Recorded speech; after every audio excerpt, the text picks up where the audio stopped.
Rambun maseling seluf miadek ngato kangato katomenda maching maseling seluf praboro jiangwen maitudogi kuo mar nyathi matin e kathieth ma bungo marifaro. Laktar Joseph Wola, Irina Tieno, Rubai Nanyawa kod Jocelyn Nahimicha ne owethuolo kod jang'ad buche Charles Mutai bang' ne gidagi ketho manodonjnegi go e nyime. Jiangwen go osebed ka ogeng'negi kuom thuolo ma juma achiel kaitudogi kod kuo ma nyathi Mercy Chebet bang' kane onyuolo rude kar thieth no. Kaburano ibiro tum tarik 17 dwe ni ka iwinje tarik 6 dwe mar 6 higani.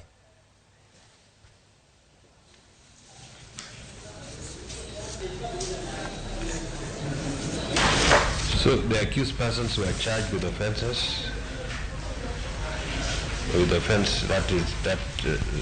that offences that are bailable. I will agree with the advocate for the accused persons, Mr. Watanga, that this is not a capital. This is not a capital offense. The accused persons have been in custody for around 1 week. Investigations must come to a definite end.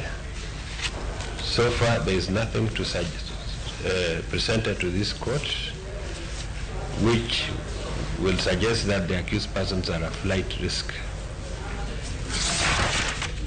In view of the foregoing, each accused person shall be free on their own bond of Kenya shillings 300,000 with surety.